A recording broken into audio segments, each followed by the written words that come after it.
y que debemos reflejar la imagen de Cristo.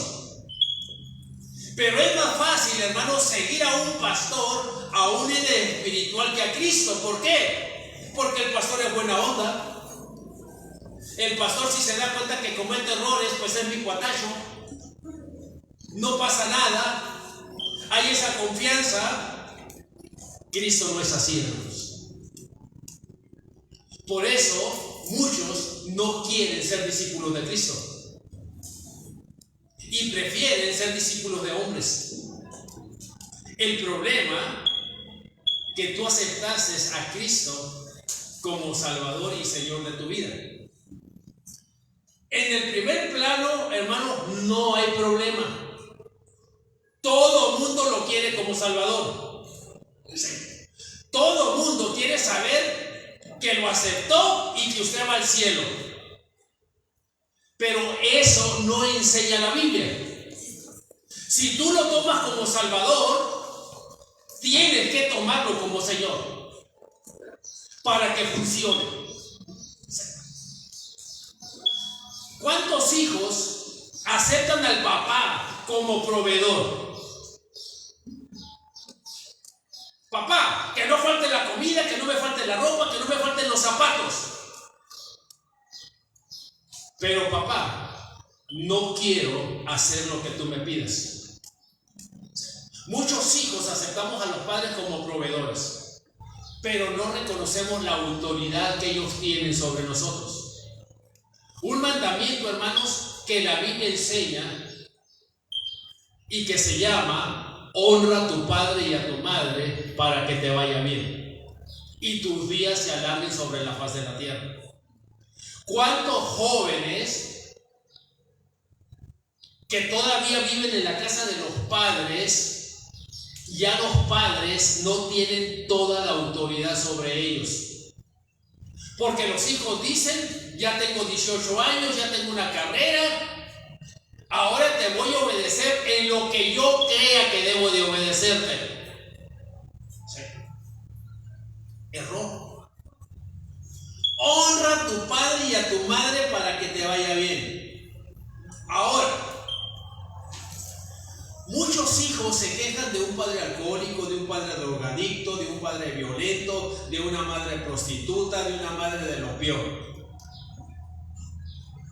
La Biblia no dice que si tu papá es bueno, si tu mamá es buena, te sujetes a ellos. Si tu madre es una prostituta, es tu madre. Si tu padre es un drogadicto, es tu padre. Y a ese debes honrar. Escuchen bien.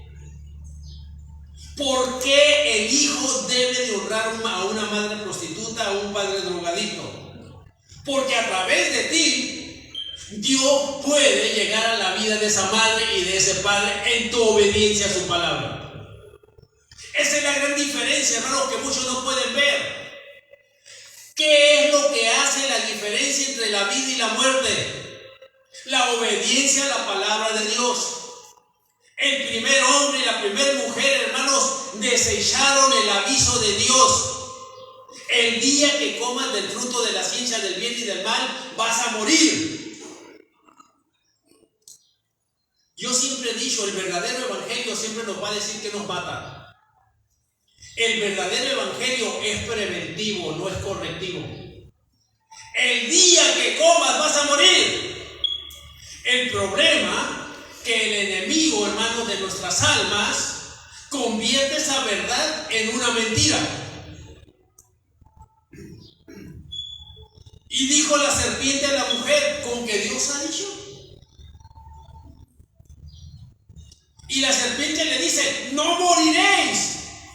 Dios dice: vas a morir. La serpiente dice: no moriréis.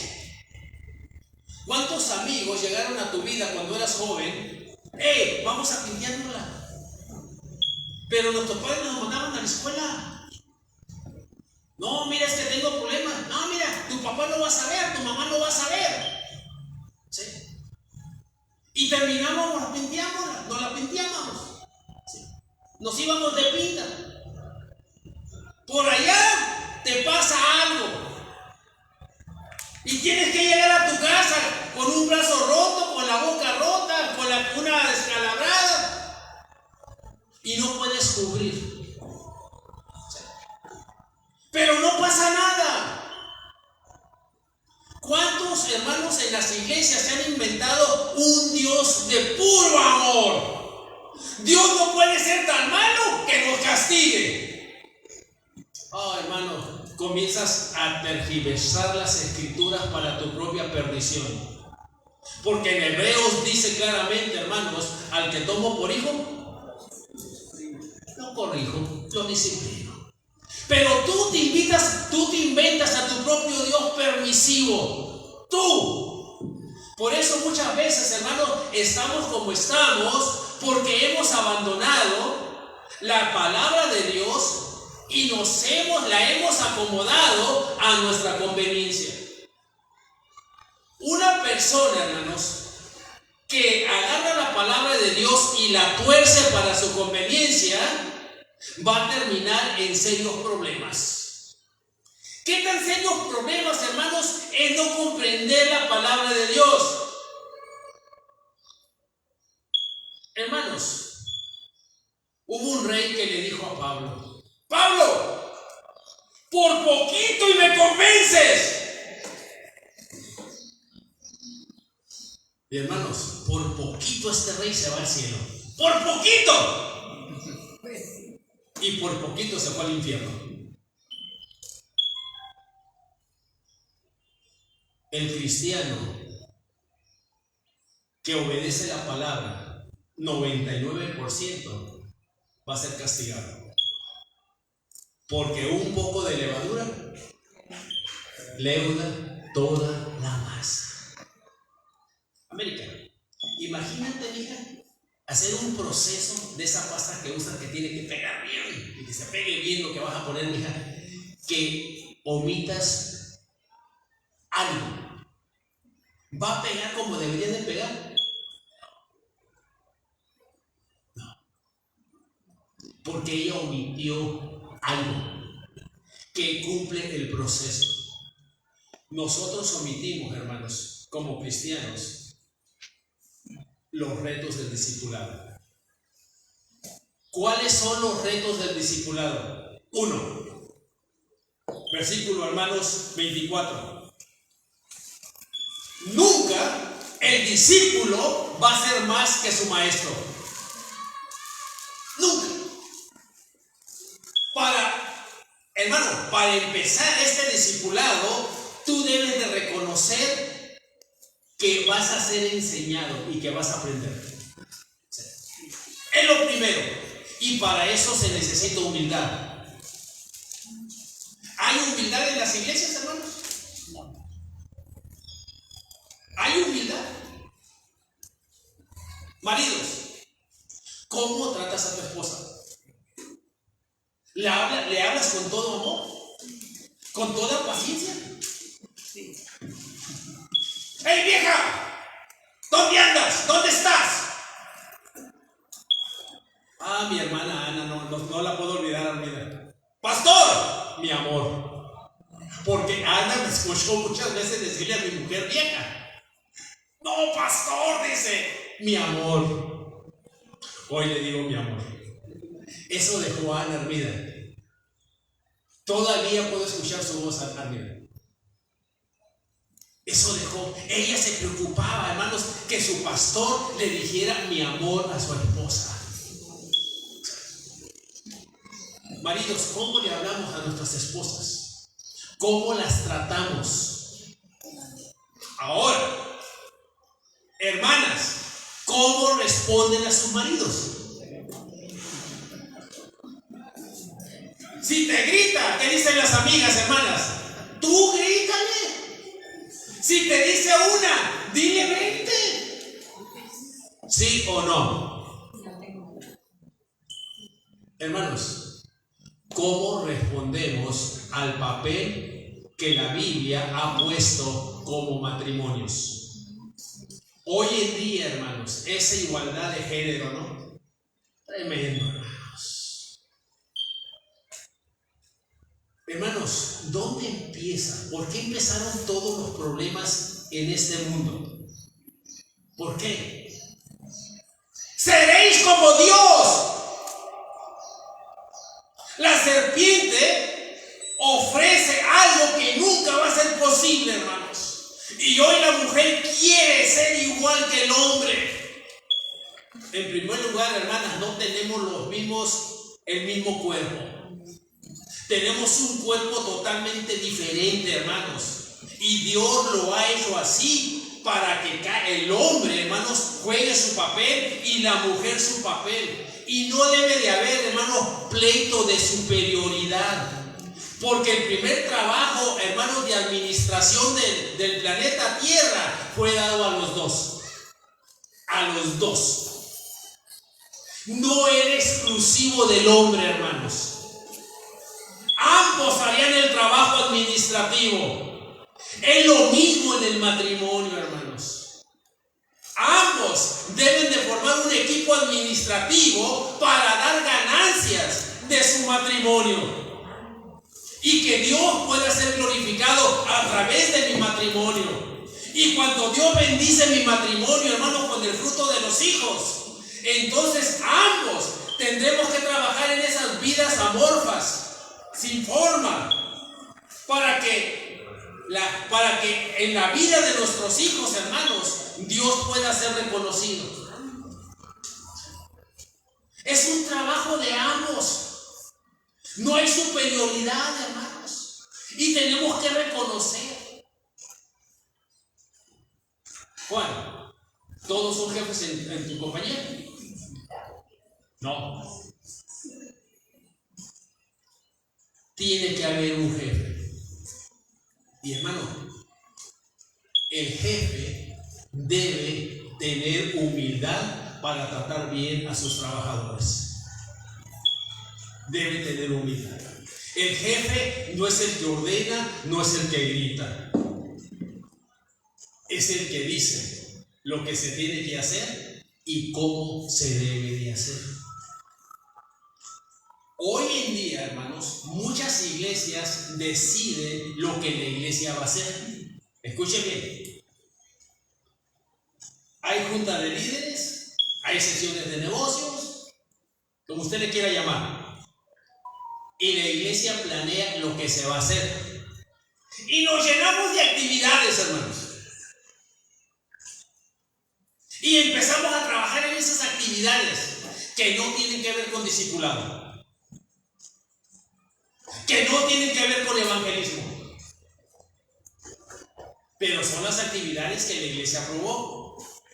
Preguntémonos, hermanos, las actividades que estamos haciendo tienen que ver con llevar el evangelio y tienen que ver, hermanos, con enseñar lo que es el evangelio, porque hay personas que no saben qué es el evangelio.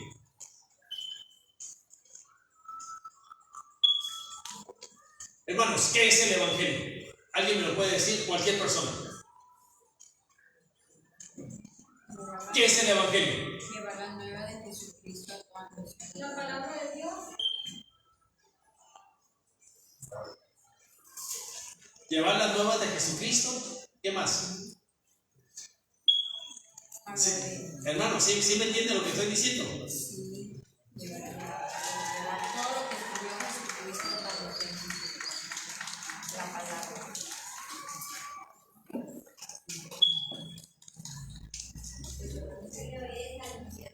Vayan conmigo a Primera de Corintios 15. Primera de Corintios 15. ¿Qué es el evangelio?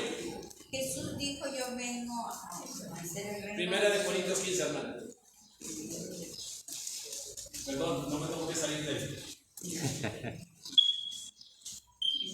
Fíjense. 15, 1. ¿Qué es el evangelio? ¿Qué es lo que la gente tiene que saber para ser salva, hermanos? ¿Qué es lo que la gente tiene que saber para aceptar a Cristo como su Salvador? Además, hermanos, os declaro el evangelio que os he predicado, el cual también recibisteis, escuche bien, hermanos, en el cual también perseveráis. Una vez que usted acepte ese evangelio, usted tiene que permanecer en él. Por el cual, él dice, por el cual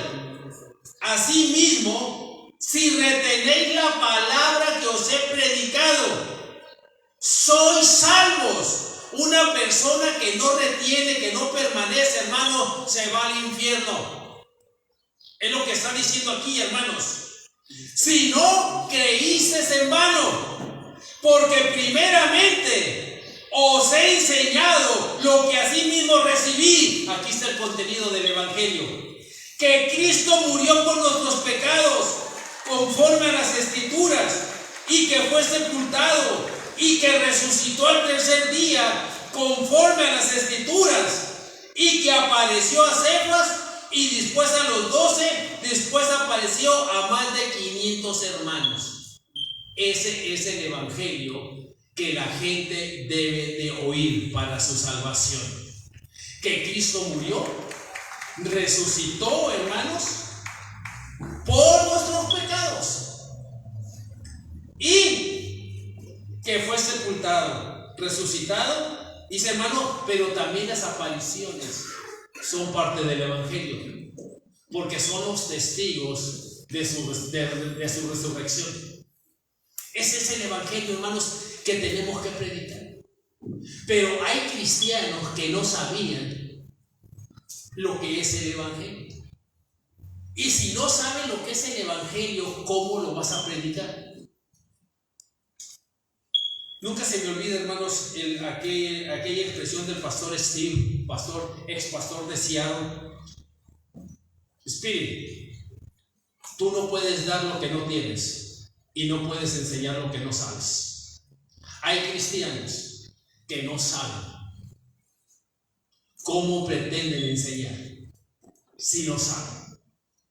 Papá, tus hijos van a creer lo que tú les digas. Pero si no sabes, imagínese, hermano, un padre cristiano que no sabe, enseñándole a sus hijos lo que no sabe.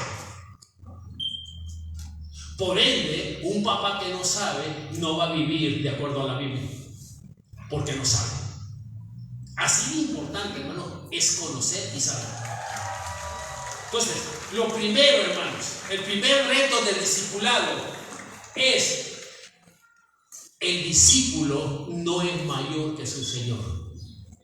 Hoy en día, en cuántas iglesias el pastor es lo máximo, es la máxima autoridad. Pero vamos dejando al pastor. En cuántas iglesias, hermano, la iglesia es la que FIFA. La iglesia decide. ¿Y la palabra de Dios? Y nuestra sujeción a Cristo, hermanos, como cabeza de la iglesia, ¿dónde queda? Muchas iglesias, hermanos, estamos viviendo un mal discipulado. Por eso en muchas iglesias, hermanos, se hace lo que se hace porque no saben lo que es un discípulo. Y lo primero que debe ser un discípulo es reconocer que no sabe, pero está dispuesto a aprender del que sí sabe, enseñándoles todas las cosas que yo os he enseñado. Y hay iglesias que no saben lo que Jesús enseñó.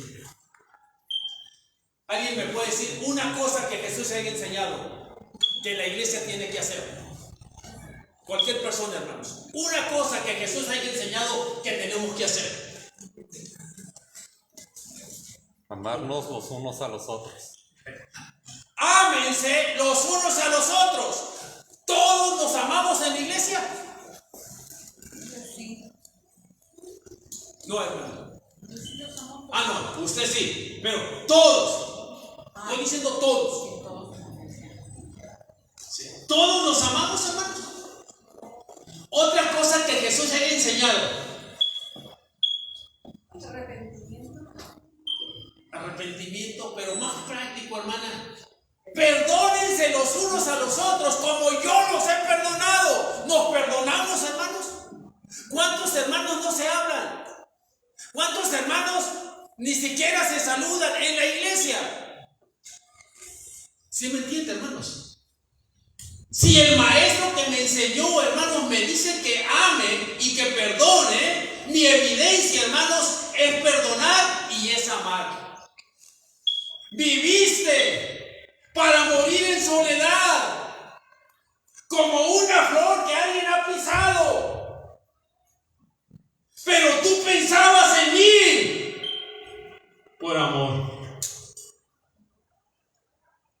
¿Estamos listos, hermanos, para sufrir la soledad por Cristo? Por Cristo. ¿Estamos listos para ser pisoteados por Cristo?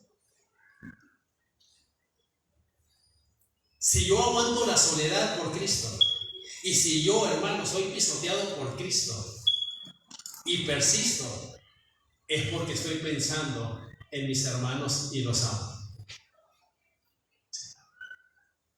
El discípulo no es mayor que su Señor. Ahora, bien, segunda cosa que tenemos que aprender, hermanos. Segunda cosa que tenemos que aprender. Versículo 25.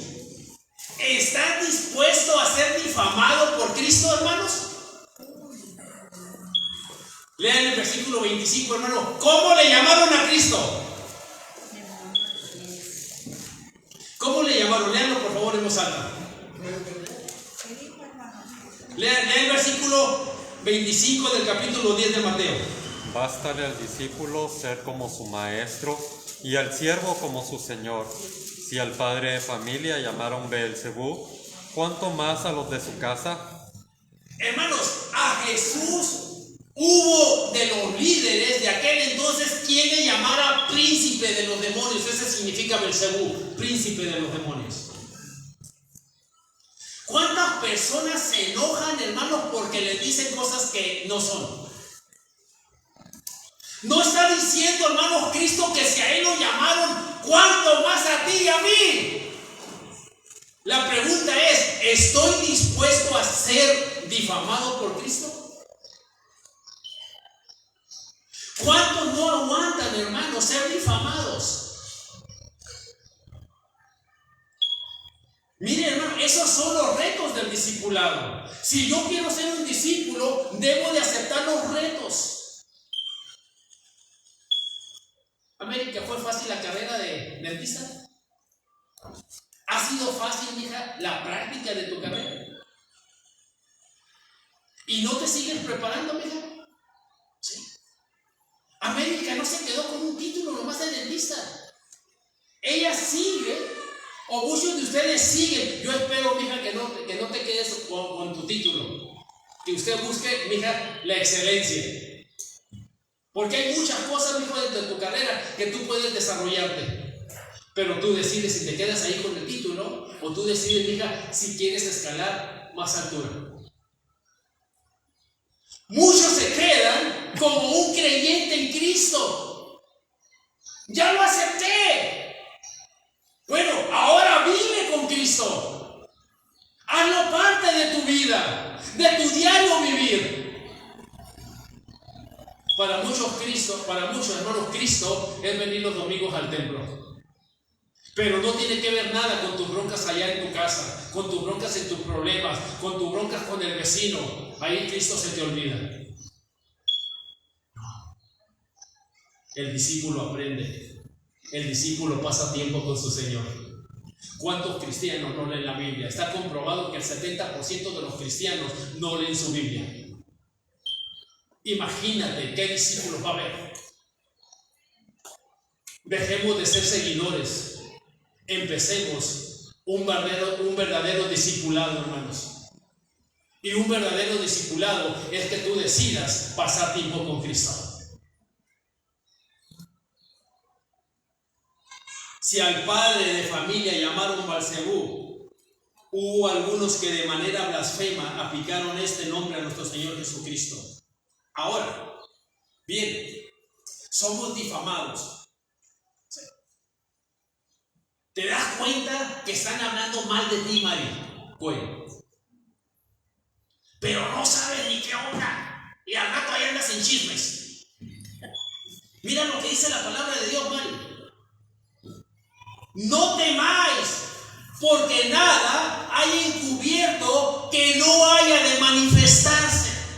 Hermanos, si hablan de nosotros a nuestras espaldas, un día va a salir a la luz. ¿Quién lo hizo?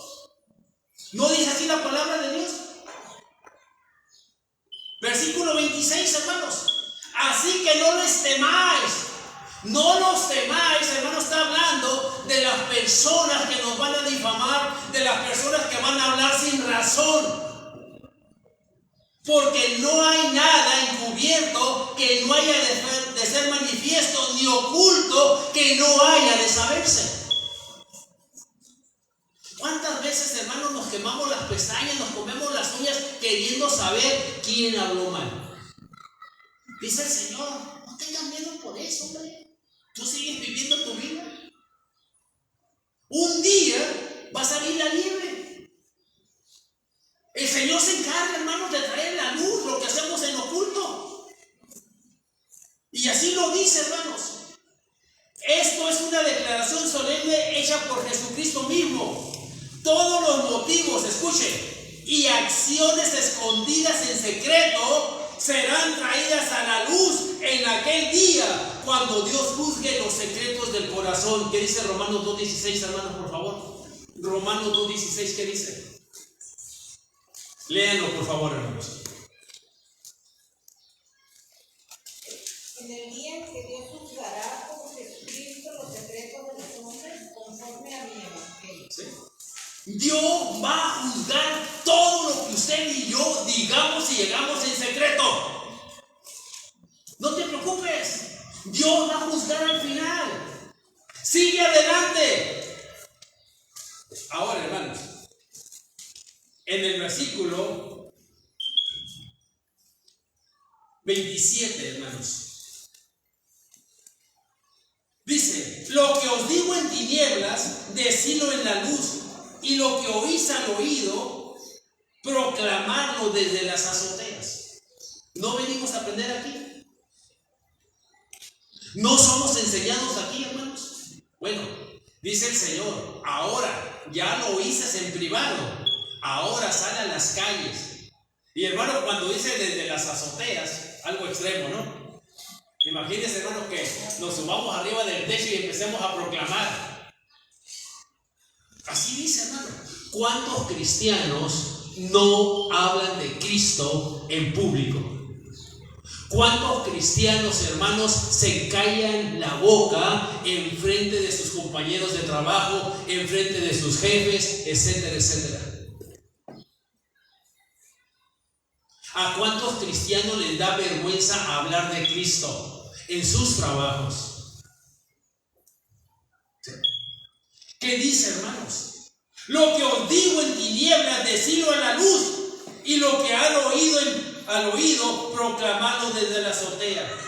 Esto se refiere a todo lo que Jesús les habló enseñando en casa, en horas de maravilloso compañerismo con el Maestro de Maestros. Ahora es nuestra responsabilidad de proclamarlo con todo ahínco en público. A mí nunca se me olvidan los viajes en tren con mi madre. Mi madre, cuando se subía al tren, hermano, me permite hablarle de Dios. Y yo le decía: mamá, deja a la gente en paz. Hombre, apenas te vas sentando. ¿Y saben qué decía mi madre, hermanos? Hijo, yo no sé si es la única ocasión en que esta persona oiga de Dios. Yo no sé si es la única oportunidad que Dios me va a dar para que yo le hable. Dice: y yo no quiero que su sangre sea sobre mi cabeza. Ahora, hermanos, el hermano Espíritu, donde va, habla de Dios. Y mi esposa me ha dicho: no te vayas a meter en la conversación. Pero hermano, yo me siento y paro oreja. Y me dice: Espíritu, un día te van a dar un descolón. Hasta ahora, hermanos, Dios me ha permitido hablar en el seguro, en el mercado, haciendo cola, hermanos, para pagar algo. Ahí hablo de Dios. Y créanlo, la gente tiene hambre de saber de Dios. Lo que a mí me avergonzaba de mi madre, ahora yo lo vivo. Gente que se me atraviesa, gente que le digo, hermanos, uso mis enfermedades para hablar del poder de Dios manifestado en esta persona. ¿No le dice al endemoniado gadareno: Señor, déjame que te siga? Tengo para ti una tarea. Imagínate, hermano, si el endemoniado tenía 6,000 demonios, ¿cómo estaría la familia del endemoniado? Y Jesús le dice: quiero que vayas a los tuyos y les digas cuán grandes cosas Dios ha hecho contigo? ¿Cuántos cristianos tienen, hermano, no tienen un testimonio de poder porque Dios no ha hecho nada en su vida?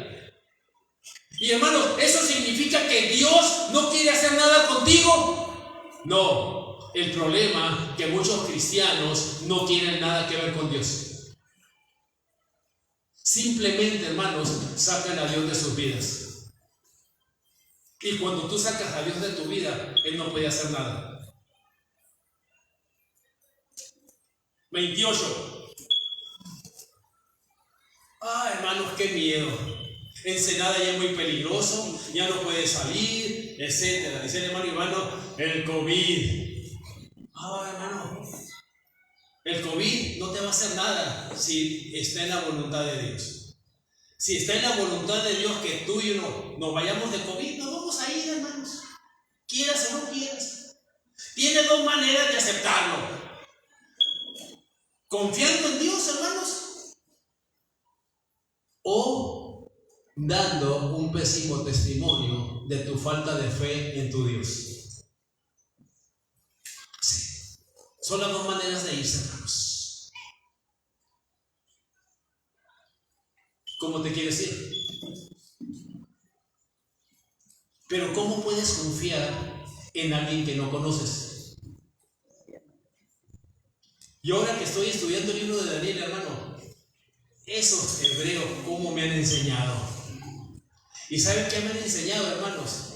Una plena confianza en Dios. Y tan plena es su confianza, hermano, que ellos deciden dedicar 100% su vida y sus cuerpos para el servicio de Dios. ¿Cuántos aquí, hermanos, no han dedicado su vida y sus cuerpos como un sacrificio vivo, santo y agradable a Dios? No temáis, versículo 28. A los que, fíjate bien, no temas a los que no pueden matar el alma. La muerte del cuerpo no resulta en la muerte del alma. Después de que el cuerpo muere, el alma vive y será reunida con el cuerpo en la resurrección. Y en el caso del incrédulo, será echado al infierno. Jesús dice, no temas a los que no pueden matar el alma. En la Escritura, escuchen, los términos mortal e inmortal están conectados con el cuerpo. Romanos 8:11, ¿qué dice, hermanos? Romanos 8:11 y 1 Corintios 15:53. El término mortal está conectado con el cuerpo. Léanlo, por favor, Romanos 8:11 y 1 Corintios 15:53. Y si el espíritu de aquel que levantó de los muertos a Jesús mora en nosotros, el que levantó de los muertos a Cristo Jesús vivificará también vuestros cuerpos mortales. ¿Sí? Por su espíritu que mora en vosotros. Vivificará también vuestros cuerpos mortales. El lenguaje mortal está conectado con el cuerpo, no con el alma. 1 Corintios 15:53, por favor. Amén, porque es necesario que esto corruptible se vista de incorrupción y esto mortal se vista de inmortalidad. Esto mortal se vista de inmortalidad. Pero esto no niega el hecho de que el alma vive después de que el cuerpo muere. Y es lo que comúnmente hablamos o decimos al referirnos a la inmortalidad del alma. No temamos a los que no pueden matar el alma. El hombre, lo máximo que puede hacer, hermanos, es matar nuestro cuerpo. La palabra de nuestro Señor Jesucristo en el versículo 28 son claras y así las define. No hay enfermedad que afecte el alma y que el alma asesina pueda, hermanos, destruir. El hombre no puede matar el alma. Días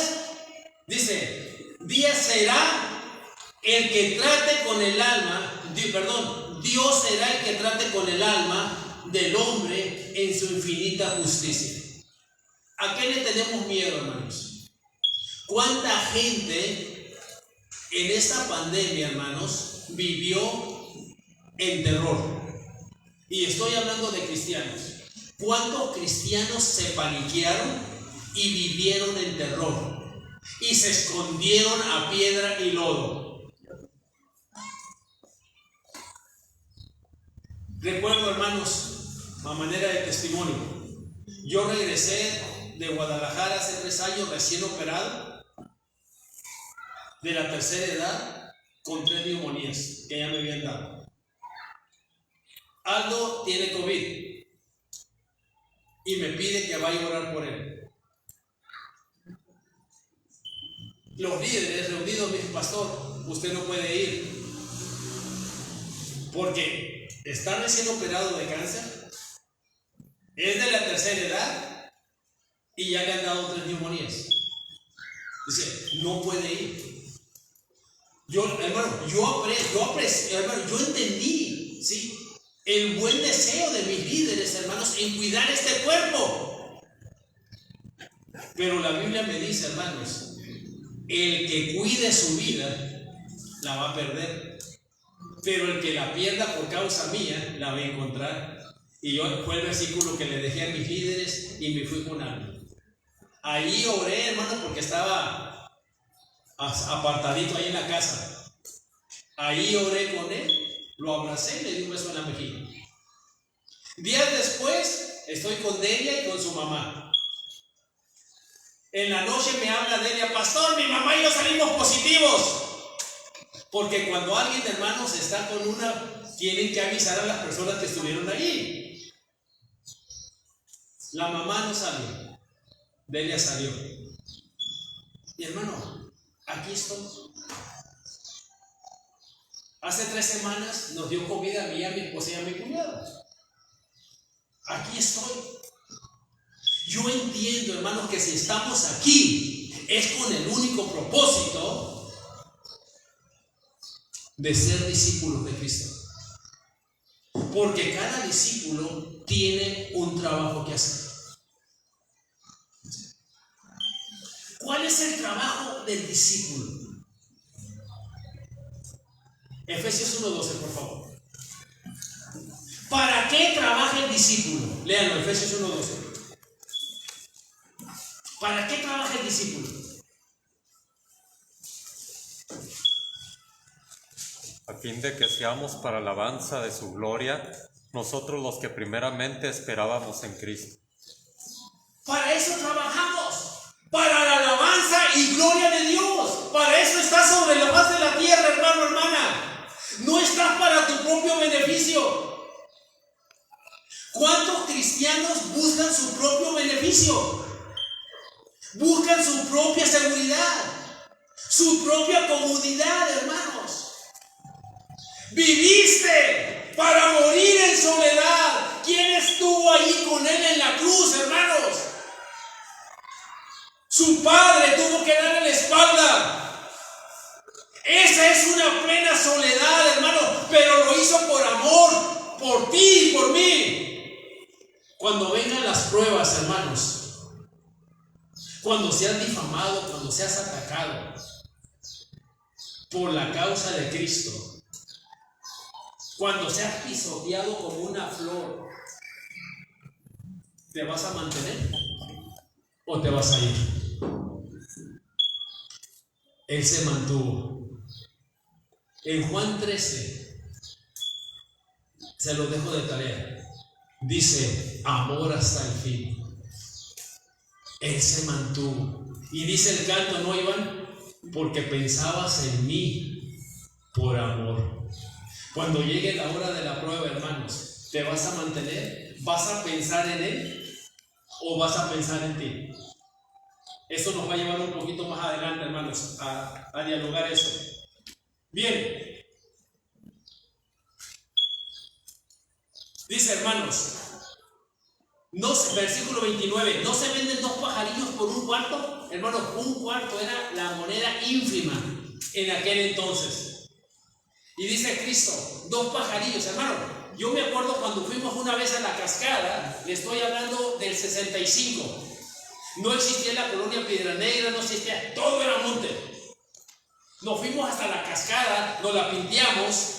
10 amigos de la escuela de ayuntamiento, nos llevó 4 horas llegar hasta la cascada, hermanos. No llevábamos qué comer y matamos 2 pajaritos. Y hermanos, los desplumamos y los asamos y comimos. 2 pajaritos, 10 gentes para 2 pajaritos, hermano. Pero a mí me tocó una piernita. Imagínense una piernita de un pajarito, hermano. Pero eso comí. Lo que Cristo está haciendo aquí, hermanos,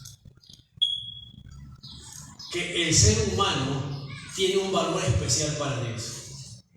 Tú y yo tenemos un valor especial para Dios, hermanos. Y nos dice que tú y yo valemos más que 2 pajaritos. Hermano, ¿no es hermoso saber eso, Raúl? Que tú y yo tenemos un valor especial para Él. Y que somos más que la creación normal delante de Dios. Ahora, dice, hermanos, un cuarto era una moneda de muy poco valor, pero aún así 2 pajarillos eran vendidos en el mercado por este precio y eran usados como comida por los más pobres. Pero sin embargo, Dios toma nota de cada pajarillo y dice, hermanos, que ni un pajarillo cae sin el permiso y la voluntad de Dios. ¿Por qué el discípulo tiene que saber eso? Por lo que sigue, hermanos, versículo 30.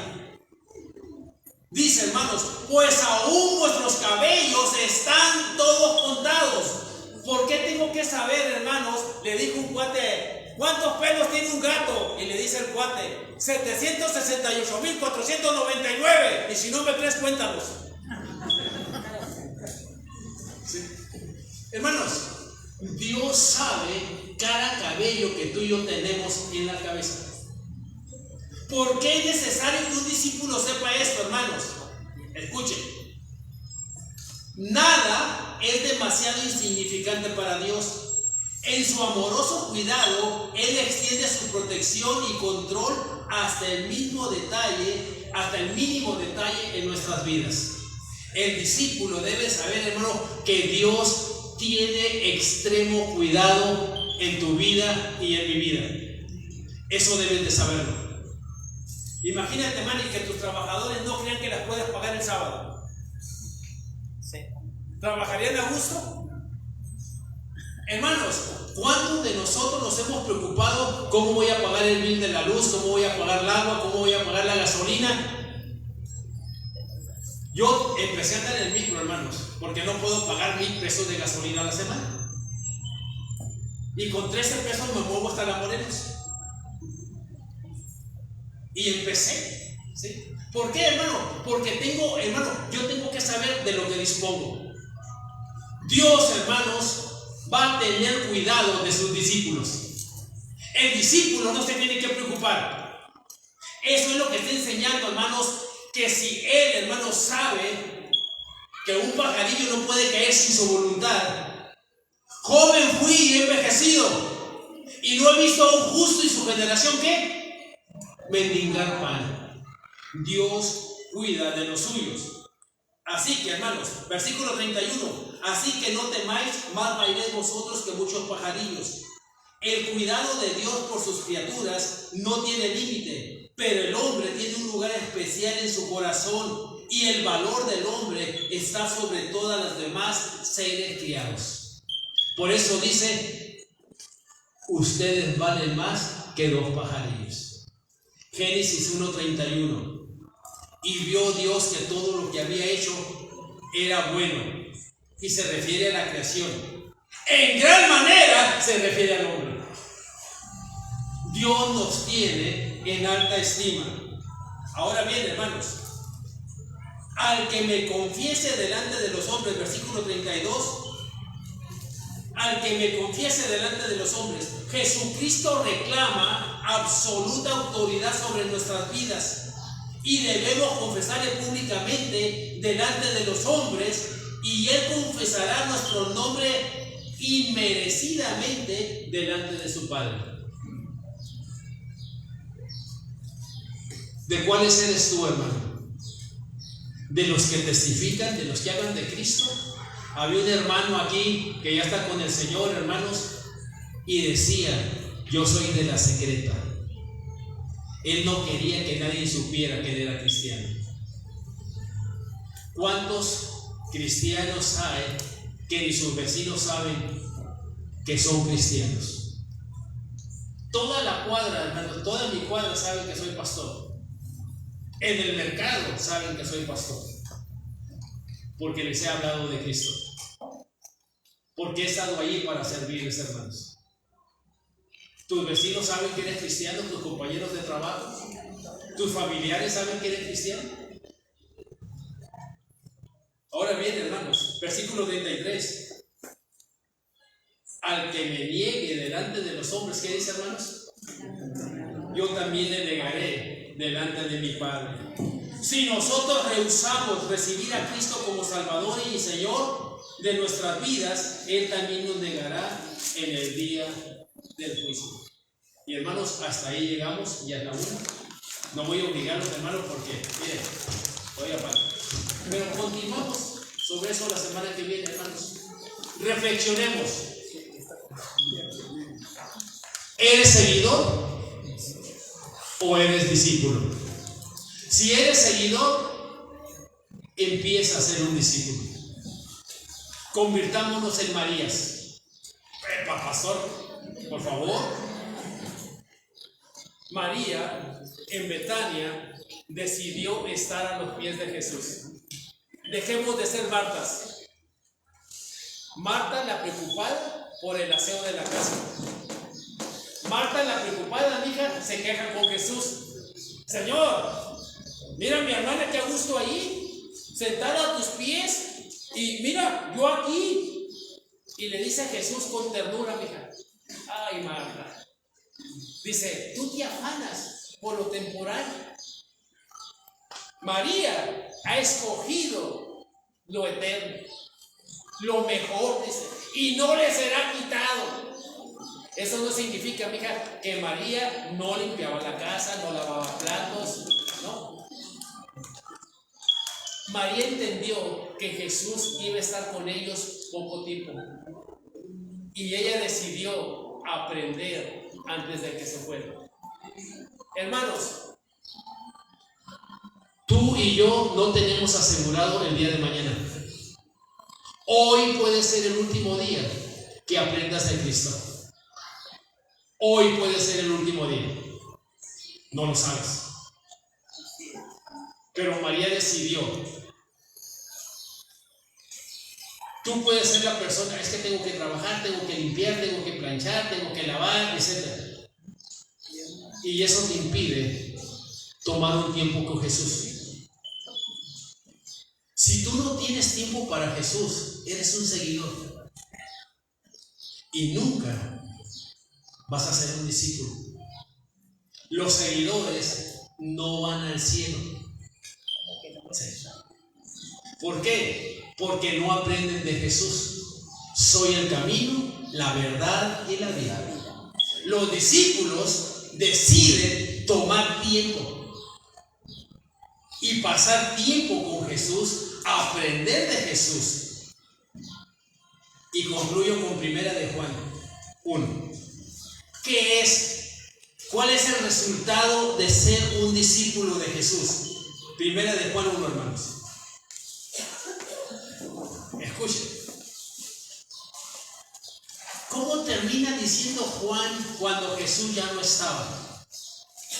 Lo que era desde el principio, lo que hemos oído, lo que hemos visto con nuestros ojos, lo que hemos contemplado y palpado en nuestras manos tocante al verbo de vida.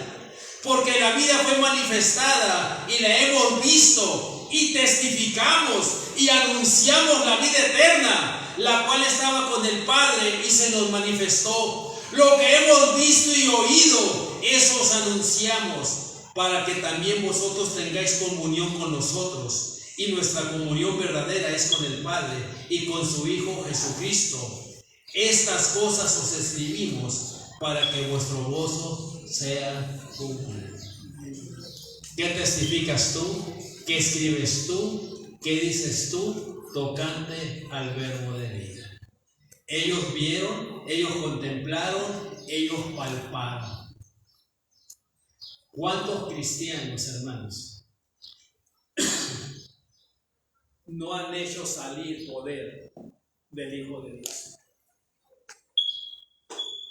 La mujer de flujo, que había gastado todo su dinero y no le paraba el flujo de sangre, oyó de Jesús.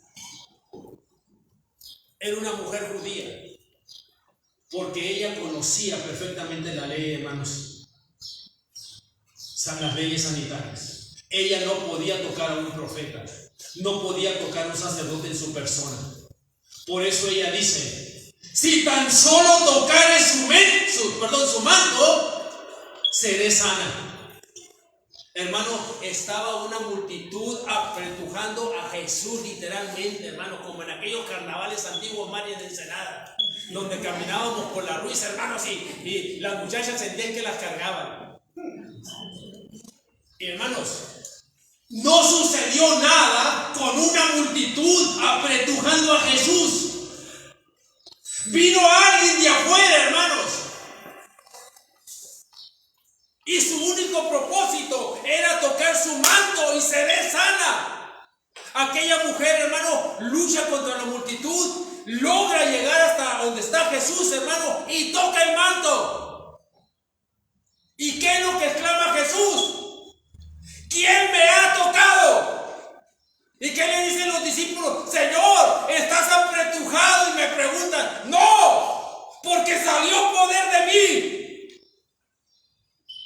Puede haber multitudes, hermanos, reunidas en el nombre de Jesús y no sale poder, porque no buscan sanidad, no buscamos ser transformados, solo nos conformamos con estar ahí al lado de Jesús.